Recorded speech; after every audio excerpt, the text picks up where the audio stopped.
हरियाणा की हर अपडेट के लिए बेल आइकन दबाएं और सब्सक्राइब करें STV हरियाणा न्यूज।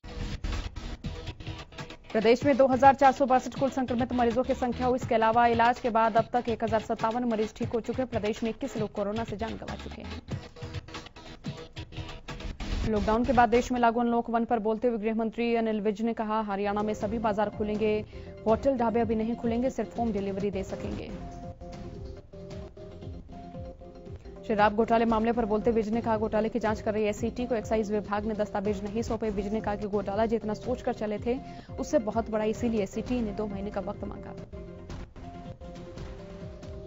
कोरोना महामारी के चलते बिगड़े देश की अर्थव्यवस्था को सुधारने के लिए देश के प्रधानमंत्री नरेंद्र मोदी ने लोकल के लिए वोकल बनने की अपील देशवासियों से की। पीएम की इस अपील का असर भी दिखने लगा। हरियाणा सरकार आशा वर्कर्स के लिए काफी संख्या में मोबाइल खरीदने जा रही है और इससे जुड़ी एक फाइल हरियाणा के स्वास्थ्य मंत्री अनिल विज के टेबल पर पहुंची और उसमें देसी और विदेशी कंपनियों ने अपने अपने टेंडर दिए थे और जैसे ही विदेशी कंपनियों के नाम पर विज की नजर पड़ी, उन्होंने देसी प्रोडक्ट्स को प्राथमिकता दी। प्रदेश में हुए शराब घोटाले का मुद्दा शांत होने का नाम नहीं ले रहा। पूर्व सीएम भूपेंद्र सिंह हुड्डा ने शराब घोटाले की जांच हाईकोर्ट के सिटिंग जज से कराने की मांग की और कहा कि इस मामले में जरूर दाल में कुछ न कुछ काला है। हुड्डा ने कहा कि शराबबंदी के बाद ठेके खुलने पर दिल्ली से यूपी तक लंबी लाइनें देखने को मिली, लेकिन हरियाणा में ऐसा कुछ भी देखने को नहीं मिला। ऐसा इसीलिए हुआ क्योंकि यहां शराब की तस्करी होती रही। हुड्डा ने कहा कि सरकार ने शराब घोटाले की जांच एसआईटी और एससीटी में उलझा रखी है, जबकि स्टॉक वेरिफिकेशन तो एक इंस्पेक्टर भी कर सकता है।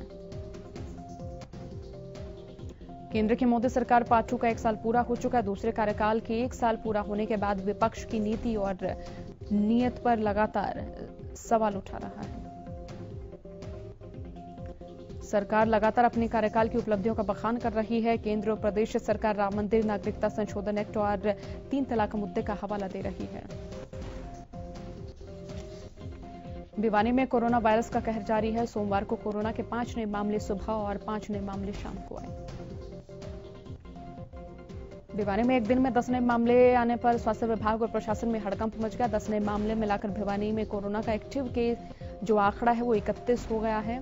राहत की बात तो ये है कि विधायक घनश्याम सराफ की रिपोर्ट दूसरी बार भी नेगेटिव आई। कोरोना वायरस से बचाव के लिए 68 दिन तक लगाएगा लॉकडाउन अब खत्म हो गया। सोमवार से अनलॉक फेज 1 की शुरुआत हुई, जिसके तहत लोगों को काफी सारी रियायतें भी दी गई हैं। बात अगर झज्जर की जाए तो अनलॉक 1.0 में अभी तक कोई रियायत नहीं दी गई है। प्रशासन की मीटिंग के बाद ही जो रियायतें मिलेंगी उनका पता चलेगा।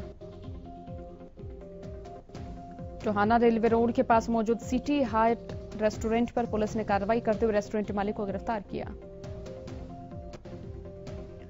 बता दें कि पुलिस को सूचना मिली थी कि सिटी हार्ट रेस्टोरेंट लॉकडाउन के नियमों का उल्लंघन कर रहा है। इस मौके पर पहुंची पुलिस ने देखा कि रेस्टोरेंट मालिक रेस्टोरेंट खोलकर बैठा था। पुलिस ने संचालक के खिलाफ कार्रवाई करते हुए कई धाराओं के तहत मामला दर्ज किया। गोहाना में यातायात नियम तोड़ने वाले और बेवजह घरों से बाहर निकलने वाले लोगों के खिलाफ कार्रवाई करते हुए गोहाना पुलिस ने नाकों पर 670 के करीब चालान किए, जिसमें गोहाना थाना, बरोदा थाना और सदर थाना शामिल है। लॉकडाउन में मिली छूट के बाद प्रवासी मजदूरों के घर वापसी में तेजी देखी गई है। इसके चलते अंबाला कैंट रेलवे स्टेशन पर चहलकदमी देखी गई। यहां से हरिद्वार के लिए अमृतसर हरिद्वार जनशताब्दी को रवाना किया गया। इस दौरान यहां आने वाले और यहां से जाने वाले यात्रियों की खास निगरानी की गई। रेल सेवा पूरी तरह से शुरू होने के बाद यात्रियों में खुशी देखी गई। यात्रियों ने बताया, जब से लॉकडाउन लगा तब से वो अपने घर वापस जाने की कोशिश में लगे हुए थे। रेल सेवा शुरू होने के बाद सिर्फ रेल यात्री ही नहीं बल्कि स्टेशन में सामान बेचने वाले भी काफी खुश नजर आए। मेरा पानी मेरी विरासत को लेकर सरकार की ओर से प्रदेश में 8 ब्लॉकों में धान लगाने का फैसला वापस लिए जाने पर रतिया में किसानों ने किसान संघर्ष समिति के बैनर तले बैठक की। इस दौरान किसानों ने कहा, ये किसानों के संघर्ष की जीत है और राजनेता इसमें क्रेडिट लेने की होड़ में है। इस मौके पर किसान संघर्ष समिति के सदस्यों ने कहा कि अभी लड़ाई खत्म नहीं हुई है। चरखी दादरी के मानकावास गांव में भारतीय किसान यूनियन के नेतृत्व में टमाटर उत्पादक किसानों का धरना तीसरे दिन भी जारी रहा। धरना दे रहे किसान लॉकडाउन की वजह से टमाटर की फसल का उचित भाव न मिलने पर भावांतर भरपाई योजना के तहत मुआवजे की मांग कर रहे हैं। भारतीय किसान यूनियन ने बताया कि जिले के 25 गांवों के किसानों ने इस बार टमाटर की खेती की थी और हर गांव में औसतन 150 एकड़ में टमाटर की बिजाई की गई। लॉकडाउन की वजह से टमाटर उत्पादक किसानों को कोई खरीदार नहीं मिला। भारतीय किसान यूनियन ने प्रदेश सरकार से मांग की है कि टमाटर उत्पादक किसानों को भावांतर भरपाई योजना के तहत मुआवजा मिले। भवानीखेड़ा में लगातार 3 दिनों तक हुई बरसात ने अनाज मंडी में आड़तियों के पीले सोने को पानी कर रख दिया। बारिश के कारण अनाज मंडी में अनाज के भीगने से आड़तियों को भारी नुकसान का सामना करना पड़ा। आड़तियों की माने तो अनाज मंडी में कट्टों में भरकर रखे गेहूं और सरसों का समय पर उठान नहीं होने से और मंडी में रखा गेहूं और सरसों भीग गया है।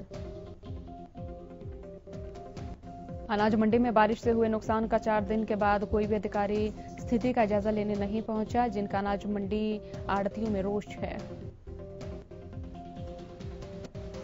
आड़तियों में अधिकारियों के मौके पर नहीं पहुंचने, प्रशासन की ओर से नुकसान की भरपाई का कोई आश्वासन नहीं मिलने से रोष बना हुआ है। बराड़ा में नगर पालिका को बने लगभग 3 साल पूरे होने को, लेकिन कस्बावासी अभी भी मूलभूत सुविधाओं से वंचित हैं। कस्बा बराड़ा की गलियां विकास कार्य के नाम पर कई बार उखाड़ी जा चुकी हैं, कभी सीवरेज डालने के नाम पर तो कभी पीने के पानी के पाइपलाइन डालने के नाम पर।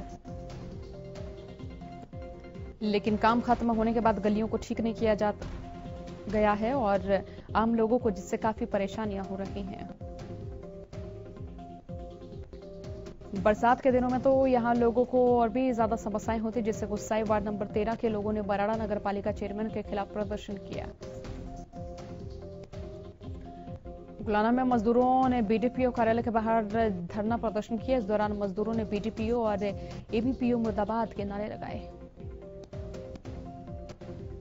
बता दें कि मनरेगा के तहत मजदूरों को काम नहीं मिल रहा है, जिनके कारण उन्हें परेशानी का सामना करना पड़ रहा है। मजदूरों का यह भी आरोप है कि उन्हें पहले किए गए काम के भी पैसे नहीं मिले। रतिया के मुख्य बाजार के दुकानदारों में प्रशासन के खिलाफ रोष है। दुकानदारों के रोष के कारण सड़कों के बीचों बीच गहरे गड्ढे बताए जा रहे हैं, जिसके चलते आए दिन लोग हादसों का शिकार हो रहे हैं। दुकानदारों का कहना है कि प्रशासन से कई बार गुहार लगा चुके, लेकिन अभी तक कोई समाधान नहीं हुआ। लोगों ने प्रशासन को चेतावनी दी है कि अगर उनकी समस्या का समाधान नहीं हुआ तो वे धरना देने को मजबूर होंगे। एक बार फिर हरियाणा न्यूज की खबर का असर देखने को मिला। हरियाणा न्यूज ने उकलाना के अग्रवाल सेवा सदन को प्रशासन की ओर से शेल्टर होम बनाए जाने पर उसके बिल की अदायगी न करने की खबर को प्रमुखता से दिखाया था। खबर दिखाए जाने के बाद प्रशासन हरकत में आया, तुरंत प्रभाव से मामले का संज्ञान लेकर अग्रवाल सेवा सदन के बिल अदा करने की बात कही। उकलाना में एक बार फिर हरियाणा न्यूज की खबर का असर हुआ। हरियाणा न्यूज ने उकलाना में स्थानीय प्रशासन की ओर से किए गए लेफ्ट राइट पैटर्न की खबर को प्रमुखता से दिखाया था। लेफ्ट राइट का पैटर्न लागू करने के बाद दुकानदारों को समस्याएं आ रही थी, वहीं ऑटो मार्केट के दुकानदार और मैकेनिक भी परेशान थे। नूह के भपावली गांव में एक पुलिसकर्मी की संदिग्ध परिस्थिति में गोली लगने से मौत हो गई। 42 साल के सतीश कुमार पुलिस में सिपाही के पद पर तैनात था और करनाल का रहने वाला था।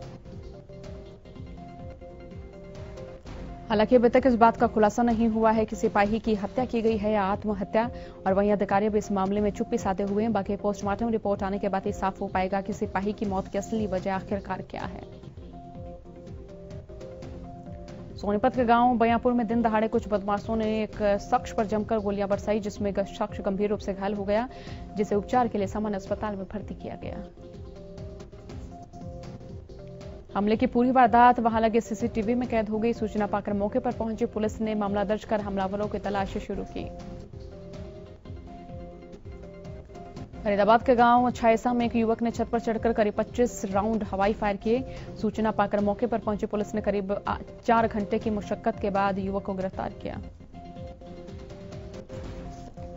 फरीदाबाद की संजय कॉलोनी से दहेज के चलते विवाहिता की हत्या का मामला सामने आया। महिला के परिजनों ने ससुराल पक्ष पर दहेज के लिए हत्या का आरोप लगाया।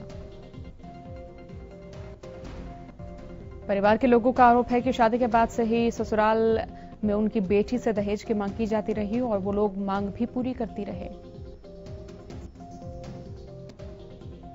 विवाहिता की मां की माने तो उसकी बेटी को ससुराल पक्ष ने फांसी के फंदे से लटकाकर मौत के घाट उतार दिया। फिलहाल पुलिस ने परिजनों की शिकायत पर मामला दर्ज कर जांच शुरू की।